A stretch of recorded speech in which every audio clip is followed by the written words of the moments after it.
Kalau kita mencermati diskursus atau wacana yang berkembang sampai hari ini, wacana yang saling berbenturan itu, yang saling berkonflik itu, sebetulnya kan merujuk pada seorang patriarh yang sangat-sangat diagungkan keberadaannya. Dari kelompok Rabithah Alawiyah menganggap bahwa Imam Ubaidillah itu adalah tokoh historis. Artinya tokoh yang pernah hidup dalam sejarah. Meskipun catatannya itu sunyi dalam rentang waktu 500 tahun sebelum abad ke-8 Hijri atau abad ke-9 Hijri. Jadi pada abad ke-4, abad ke-5, abad ke-6, abad ke-7, dan abad ke-8 awal, catatan mengenai tokoh yang bernama Ubaidillah itu memang sunyi sama sekali. Tidak ada catatan satupun. Ini menurut dokumen-dokumen yang bisa kita baca dari sumber-sumber kitab-kitab nasab yang kita warisi dari generasi awal. Dan Rabithah Alawiyah sebetulnya mengakui bahwa dokumen awal itu memang tidak ada catatan mengenai sang tokoh yang bernama Imam Ubaidillah ini. Baru muncul pada masanya Habib Ali Asyakran. Dan itu saya kira disepakati di antara kubu Rabithah Alawiyah dengan kubu dari peneliti yang berasal dari tesisnya Kiai Imaduddin. Dari sini sebetulnya ada sesuatu yang dapat kita pikirkan. Meskipun dalam perspektif yang berbeda, ya. Kalau dalam perspektif Rabithah Alawiyah, catatan generasi awal yang tidak dapat kita temukan itu bukan berarti tokohnya itu tidak pernah ada. Bisa jadi itu ada, meskipun catatannya itu belum ditemukan atau memang tidak tercatat. Tetapi itu dapat terbaca melalui dokumen-dokumen belakangan. Sehingga bisa dipastikan itu tokoh historis karena para ahli nasab generasi belakangan mengkonfirmasi itu. Mengakui. Ini dari perspektif Rabithah Alawiyah. Berarti itu tokoh historis dan nasabnya itu nyambung dari jalur laki-laki. Karena Ubaidillah itu tokoh historis dan itu nasabnya nyambung dari garis laki-laki. Sehingga orang-orang yang kita kenal sekarang dengan sebutan habaib itu sah dan valid dianggap sebagai dzurriyyah Rasul Muhammad SAW. Oke. Tetapi di lain pihak, perspektif dari Imaduddin, mungkin juga kita bisa ikuti kajian yang dilakukan oleh Sayyid Qari yang dari Aceh itu ya. Sebetulnya ada satu kesamaan pandangan bahwa Ubaidillah atau Imam Ubaidillah itu tokoh fiktif. Tokoh yang tidak pernah hidup dalam sejarah. Tokoh yang memang tidak pernah ada dalam sejarah. Dan itu dikuatkan dengan adanya tidak ada catatan apapun pada kitab-kitab nasab generasi terdahulu. Mulai abad ke-4 Hijri, ke-5 Hijri, ke-6 Hijri. Kitab ini. Dan itu ditulis oleh seorang ahli sejarah yang dikenal namanya Bahauddin Abi Abdullah Muhammad ibn Yusuf ibn Yaqub al-Janadi. Makanya dalam diskusi-diskusi kitab As-Suluk langsung saja disebut nama tokohnya, nama pengarangnya, nama penulisnya, nama muarrikhnya, nama ahli sejarahnya. Disebut siapa? Al-Janadi. Dan kita tahu, beliau dikenal lakopnya dengan sebutan Al-Yamani Asy-Syafi'i. Artinya beliau berasal dari Yaman. Nah, ini menarik. Ini sejarawan yang paling awal yang menyebutkan nama tokoh Abdullah, bukan Ubaidillah ya, menyebutkan nama tokoh Abdullah bin Ahmad Al-Abah yang katanya nyambung kepada Nabi SAW nasabnya. Dan beliau hidup tahun berapa? Beliau hidup tahun 730 Hijri. Berarti abad ke-7 ya? Bukan, abad ke-8. Jadi 730 Hijri itu masuk kategori abad ke-8 Hijri. Ya. Abad ke-8 Hijri itu kalau disejajarkan atau dikonversikan ke dalam Masehi itu sama dengan abad ke-14 Masehi. Kita harus tahu cluenya. Abad 14 Masehi itu masuk kategori abad pertengahan, bukan? Masuk kategori abad pertengahan. Ya. Kalau masuk kategori abad pertengahan, kita bisa tahu bagaimana situasi di Yaman pada masa itu dan masa-masa sebelumnya. Di Yaman, apakah di sana ada komunitas Kristen Arab ataukah tidak? Maksudnya ada kelompok Kristen dengan Islam? Di zaman-zaman itu, kekristenan Arab itu luar biasa. Memiliki peradaban, bahkan memiliki catatan-catatan silsilah. Oh, dari kelompok orang-orang Kristen ini ya? Ya.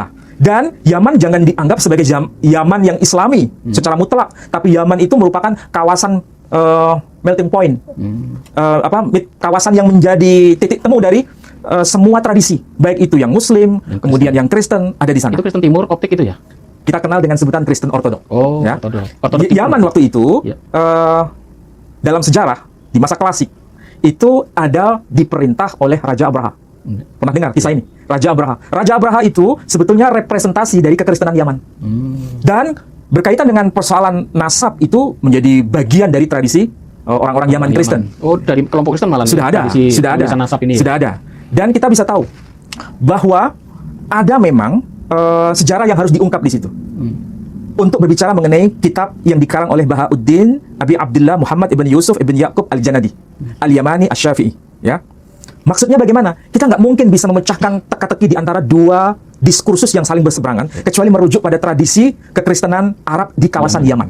Kala itu ya. Maksudnya bagaimana? Begini Pak Edi, tradisi kekristenan Yaman, itu nasab seorang perempuan, itu bisa digantikan dengan sosok laki-laki.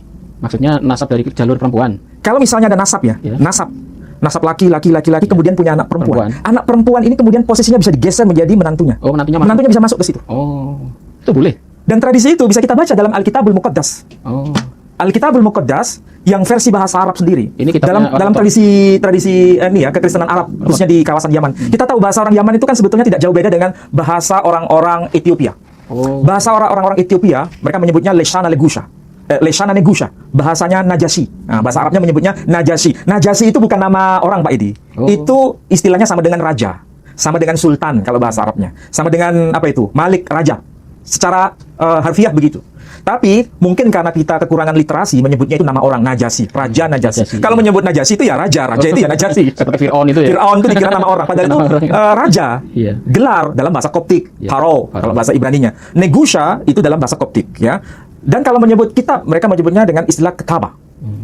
Mirip dengan bahasa Arab ya. Dan bahasa orang-orang Yaman itu bahasa Arab khas selatan. Kalau menyebut istilah atau huruf qaf biasanya itu bergeser menjadi huruf G. Misalnya mustaqim menjadi mustaqim. Oh. As-saqaf menjadi as-saqaf, As-saqaf. ya kan? Qomis menjadi gomis. Oh, Kita gamis. mengenalnya menjadi gamis. Itu pengaruh dari bahasa Arab dialek Yaman. Yaman. Orang-orang Kristen Yaman itu juga menggunakan dialek yang sama. Dan cara penulisan nasab itu melegalkan nama tokoh perempuan yang ada silsilahnya itu digeser dengan suaminya dan dimasukkan ke situ. Kita bisa lihat di mana? Kita bisa lihat di Injil Lukas. Injil Lukas pasal 3. Injil Lukas pasal 3. Udah ketemu? Ya, Pak, ayatnya. Injil Lukas pasal 3 ayat yang ke-23 sampai 24 atau 23 aja. Coba Injil diterjemahkan. Lukas pasal Pasal yang 3 ketiga. ayat 23. Ketika Yesus memulai pekerjaannya, ia berumur kira-kira 30 tahun dan menurut anggapan orang ia adalah anak Yusuf, anak Eli. Coba dibaca pelan-pelan. Ketika Yesus memulai pekerjaannya, ia berumur kira-kira 30 tahun dan menurut anggapan orang ia adalah anak Yusuf, anak Eli. Dia anak Yusuf, anak Eli. Ya. Kalau yang versi Alkitab berbahasa Arab ya, kita bisa lihat versi apapun, mau versi Fandi, mau versi apapun yang terbit dalam versi bahasa Arab, selalu dan memang selalu teksnya berbunyi sama seperti yang dimaksud dalam terjemahan itu. Di sini dikatakan wa huwa ala ma kana yudhannu ibn Yusuf ibn Heli. Jadi dia itu dinisbatkan pada siapa itu? Nama tokoh Yusuf bin Heli. Jadi Nabi Isa alaihissalam atau Yesua al-Masih, kalau versi bahasa Arabnya itu ya, itu dianggap sebagai putra Yusuf bin Heli. Dianggap sebagai putra Yusuf bin Heli. Pertanyaannya, apakah Yesua al-Masih atau Isa al-Masih itu putra kandung dari Yusuf? Bukan. Tapi putra kandung dari Maryam atau Maria. Tapi di sini nama Maryam nggak muncul. Tidak muncul. Tapi yang muncul adalah nama Yusuf. Kemudian bin Heli. Dalam catatan gereja Ortodok, ya, Maryam itu adalah putra kandung Heli. Jadi Maryam itu putra kandung Heli. Tetapi dalam silsilah di sini nama Maryam dihilangkan, diganti dengan Yusuf sebagai suaminya Maryam. Jadi kalau dalam konteks ini Yusuf posisinya sebagai anak kandung atau anak mantu? Ini anak mantu. Anak mantu. Jadi anak mantu bisa menjadi pengganti dari anak kandung kalau dia perempuan. Oh, gitu. Tradisi begini itu sudah ada di Yaman. Nah, masalahnya, apakah mungkin Ahmad al-Abah yang sebetulnya nasabnya itu sambung kepada Nabi Shallallahu Alaihi Wasallam itu punya anak perempuan yang kemudian menikah dengan Ubaidillah, yang kemudian nama Ubaidillah itu disambungkan dengan Ahmad al-Abah. Masuk ke situ. Apakah mungkin begitu? Itu menjadi penelitian menarik. Oh, Pak Ali, dasarnya apa bisa? Karena kalau kita lihat ya, di dalam berbagai referensi dari beberapa kitab nasab yang dapat kita temui ya, kitab-kitab nasab yang mencantumkan nama-nama tokoh, misalnya Muhammad bin Muhammad al-Akbar, itu tokoh historis. Tetapi dalam kitab Al-Majdi, karya dari Al-Umari, itu menyebutkan ada 3 tokoh, 3 putra dari Muhammad bin Muhammad al-Akbar. Pertama Ibrahim, punya anak laki-laki bernama Muhammad. Kemudian yang kedua, anaknya itu bernama Ali, punya anak laki-laki yang bernama Ibnu Tibala. Yang ketiga, punya anak yang bernama Ishak, tapi punya anak perempuan. Dan Fakhrul Razi yang menulis kitab As-Sajarah Al-Mubarakah itu tidak menyebutkan nama Ishak yang punya anak perempuan ini. Bisa jadi pada satu dokumen kitab nasab, nama anak perempuan itu dicatat. Dalam dokumen lain tidak dicatat. Bisa jadi dalam konteks ini, anak perempuan itu kan sebetulnya kalau bahasa awamnya itu kan keturunan kelas 2. Iya. dalam tradisi Timur Tengah ya. Israel itu juga nggak disebut. Karena anak laki itu menjadi posisi pertama, Iya. anak perempuan itu posisi kedua, sehingga kadang dicatat, kadang nggak dicatat. 12 suku Kita Israel. lihat tradisi Israel itu. Iya. Anak Nabi Yakub itu jumlahnya berapa sebenarnya? 13. 13. Iya. Anak Nabi Yakub itu sebetulnya jumlahnya ada 13 orang. Kenapa yang tercatat dalam silsilah itu hanya 12 orang, laki-laki semua? Iya, karena satu perempuan. Tapi satu perempuan agak terpinggirkan, tidak terlalu banyak Tidak dibicarakan. pernah disebut juga. Siapa itu? Dina. Dina, iya. Iya kan? Tidak tercatat. Iya. Dan ini merupakan tradisi Timur Tengah sebetulnya. Lebih khusus dalam tradisi Yaman, itu sangat tua, tradisi Arab yang paling tua bahasanya itu tradisi bahasa Arab khas Yaman. Dan itu inskripsinya masih dapat kita baca sampai hari ini. Dalam tradisi bangsa Arab sendiri yang diwakili dengan tokoh yang bernama Ismail, saya bertanya pada Pak ini, kalau kita baca Alkitab bahasa Arab atau Alkitab dalam bahasa Ibrani, menyebutkan tidak berapa jumlah nama anak-anak Ismail? Cuma 12. Ada disebutkan 12 orang. Anak-anak Ismail disebutkan Laki semua itu. Nibayot, Bikr Ismail, Iya. wa Qaidar, wa Mibsam, wa Mishma dan seterusnya sampai wa Yetur, wa Duma. Itu kalau dihitung jumlahnya 12. Tapi ketika kita baca keseluruhan teks di bagian-bagian yang lain, ada anak Ismail yang bernama Betsemet. Iya. Tidak disebut. Ini anak perempuan. Tapi kenapa tidak disebutkan secara sejajar di situ merangkai jumlah total dari anak-anak Ismail 13 orang. Cukup hanya disebut 12 orang. Hal seperti ini juga menjadi bagian dari tradisi yang diwariskan ketika zaman Islam itu muncul. Para ahli nasab itu mencatat anak laki-laki itu begitu dominan. Anak perempuan tidak dicatat. Iya kan? Iya. Kenapa nggak dicatat? Karena wanita atau manusia perempuan itu masuk kategori kelas 2. Sedangkan anak laki-laki masuk kategori kelas 1. Itulah sebabnya di kalangan tradisi Ba'alawi, anak perempuan itu dianggap bisa nggak menjadi penerus nasab dari Nabi Shallallahu Alaihi Wasallam. Kalau kemarin Nabi Bahar ngomong Terputus. karena kalau dari jalur perempuan terputus. Kalau dari jalur perempuan terputus. Iya. Jadi kalau dalam konteks ini ya, kalau seandainya benar dan itu menjadi penelitian menarik bagi para pengkaji ahli nasab di Indonesia itu, Iya. apakah memang ada kemungkinan bahwa Ahmad Al-Abah itu punya anak perempuan yang bisa jadi nanti menjadi istri Ubaidillah sebagai tokoh historis meskipun dicatat di masa belakangan, tapi kemudian dia akan menjadi penerus, Iya. penerus dari dzurriyyah Nabi, tapi terputus. Karena pertama tidak dicatat tapi belakangan muncul namanya. Iya. Pak Ali mungkin punya dokumen untuk perkuat itu, Pak Ali. Nah, masalahnya ini dokumen perlu pengkajian lebih dalam. Gitu ya. Karena ini sebetulnya masih kurang matang dalam pengkajian. Karena kalau mencari nama anak perempuan Al-Abah dari dokumen-dokumen yang sudah dibaca dan di-share oleh banyak orang, itu belum ditemukan satu tokoh perempuan ini. Apakah satu tokoh perempuan ini tidak tercatat itu karena memang dianggap tidak terlalu penting, sehingga di dokumen-dokumen awal nama itu nggak muncul. Tetapi kita harus ingat, nama Ubaidillah di generasi awal juga tidak tercatat. Tidak tercatat itu apakah sebagai tokoh fiktif atau memang tokoh ini tidak terlalu penting. Karena hanya sebagai penyambung saja. Tahu maksudnya penyambung? Hanya statusnya sebagai anak mantu, baru muncul belakangan. Oh, Bisa jadi begitu. Tapi itu menjadi penelitian yang tentu tidak mudah untuk ditelusuri. Perlu ada kajian-kajian lebih intensif. Tapi minimal dari sini ada 3 wacana. Pertama, bisa jadi itu tokoh fiktif. Karena namanya tidak muncul 500 tahun lebih. Seperti tuduhan. 550 tahun. Seperti tuduhan dari Kiai Mat itu. Iya, itu kan sejak awal itu. Iya. Tidak pernah muncul dalam tradisi buku-buku nasab di era generasi awal. Sehingga itu dikategorikan tokoh fiktif. Iya. Berarti tidak mungkin para habaib ini keturunan Nabi. Iya. Dari jalur manapun. Itu pendapat pertama. Nah, itu pendapat pertama. Pendapat kedua, itu pasti keturunan Nabi. Iya. Tetapi namanya tidak dicatat. Ubaidillah itu di dokumen-dokumen awal. Oh, gitu. Tapi dicatat di dokumen-dokumen akhir. Tapi ini pun menjadi sesuatu yang bermasalah. Kenapa tidak ada kesaksian dari dokumen-dokumen awal? Itu menjadi persoalan. Yang ketiga, bisa jadi ini tokoh historis, bisa jadi. Tetapi karena dia nyambungnya melalui tokoh perempuan, anak perempuan dari Ahmad Al-Abah. Tapi masalahnya, ini siapa namanya? Sehingga baru muncul belakangan. Kalau memang ini adalah berasal dari keturunan Ahmad Al-Abah dari anak perempuannya, berarti para habaib ini memang keturunan Nabi, tetapi terputus karena melalui jalur perempuan. Jadi tiga wacana ini bisa jadi menjadi diskusi menarik nanti pada akhirnya. Tetapi itu harus bongkar-bongkar data. Apakah nama anak Ahmad Al-Abah yang perempuan ini bisa terkonfirmasi pada dokumen-dokumen yang belakangan? Kalau dokumen-dokumen awal tidak ada penjelasan. Ya. Tapi kalau hal seperti ini dari tokoh-tokoh yang lain, ada yang anak laki-lakinya disebutkan, ada yang anak perempuannya nggak disebutkan. Tapi di dokumen lain disebutkan. Ya. Bisa jadi di dokumen kitab-kitab nasab itu di satu kitab nasab ditemukan, di satu kitab nasab tidak ditemukan. Dan itu harus dicari. Kalau di kitab yang dibawa Pak Ali ini memang disebutkan ya? Apanya? Ya. Kalau kitab As-Suluk ini menarik. Kenapa? Kecurigaan saya itu karena di sini disebutkan keluarga besar Ba'alawi itu ada. Nama-namanya itu Ini menarik. penulisnya abad berapa ini? Ini penulisnya itu meninggal tahun 730, Hijri. ada yang menyebutkan 732 Hijri. Berarti abad keberapa? Kalau Masehi berapa itu ya? Ini kalau Hijri abad ke-8 Hijri. ya. Tapi kalau Masehi itu abad ke-14 Hijri. Dikonversi saja. 1400 ya? 1400. Nah, 1400 Masehi. Berarti abad pertengahan di situ. Coba perhatikan di sini. Ini kan bicara mengenai beberapa tokoh fuqaha yang ada di Hadramaut. Hadramaut itu kan Yaman. Siapa nama-nama mereka? Ini menarik nama-namanya itu. Di sini ada nama yang merujuk pada ini, Abi Alawi. Tuh, sudah ada dalam bukunya Al-Janadi. Abi Alawi. Siapakah salah satu di antara mereka? Nah, ini. Minhum Ali ibn Ba'alawi. Ya kan? Kemudian di sini ada nama Wa Abdullah ibn Alawi. Ini nama-nama siapa? Ini nama-nama khas dari klan mana? Ya kan? Jadi, apakah klan ini kelompok dari orang-orang yang disebut sebagai fuqaha dari kalangan Bani Alawi ini? Kan pasti ada tokoh kuncinya. Kuncinya atas itu. Ya. Siapa itu? Apakah itu Ubaidillah atau Abdullah? Tapi yang jelas di sini hanya muncul nama Abdullah. Tapi di sini muncul nama-nama orang. Muhammad bin Ali ibn Ba'alawi. Oh, ini nama khas Ba'alawi. Sudah tercatat di sini. Jadi, masalahnya ini memang semakin berat. 3 wacana itu bisa menjadi pelajaran bagi kita untuk menyatakan mana yang paling sahih di antara 3 wacana yang saling bertabrakan dan tidak bisa dikompromikan itu. Hanya 3 opsi. Yang paling moderat di antara keduanya itu, yang ketiga Pak Edi. Apa itu? Yang paling moderat. Anak mantu. Bisa jadi.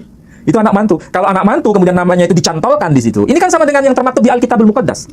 Nama Yusuf dicantolkan di situ. Menjadi putra Heli. Sebetulnya anaknya Heli itu siapa? Maryam digeser dan digantikan dengan Yusuf. Jadi Yusuf dicantolkan di situ. Masuk. Padahal dia anak mantu. Anak mantu. Dan itu tradisi di Yaman udah biasa itu. Tapi masalahnya sekali lagi perlu data penguat. Jadi harus betul-betul bisa terbukti di situ. Apakah mungkin ini menjadi kajian ya? Apakah mungkin tradisi nasab Ba'alawi itu memang terpengaruh dengan tradisi Kristen Arab Yaman? Tradisi Arab memang di Alkitab memang penulisannya seperti itu nasabnya. Iya.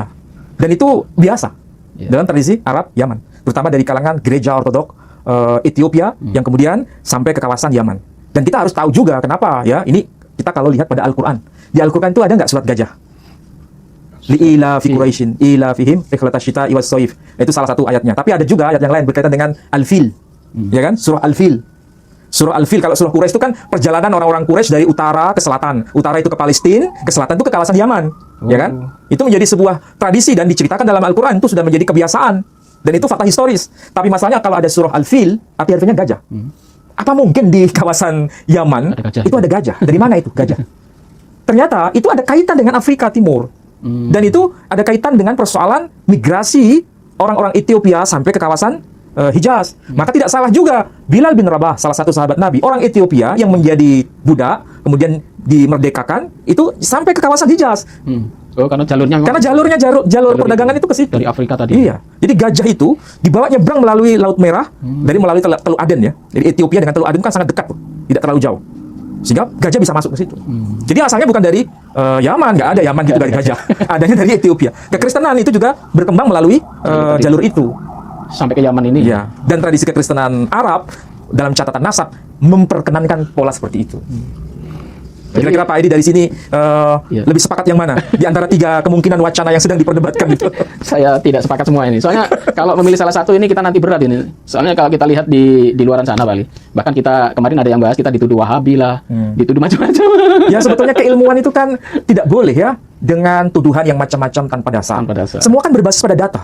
Data itu yang bicara. Cuma masalahnya mana data yang lebih akurat dan lebih sahih, itu yang harus bisa dipelajari oleh semuanya. Iya, kalau kita mengacu ke ilmuwan memang harus berdasarkan bukti ya, Pak Ali. Jadi apalagi ada catatan kekosongan sampai 500 tahun itu sangat panjang ya.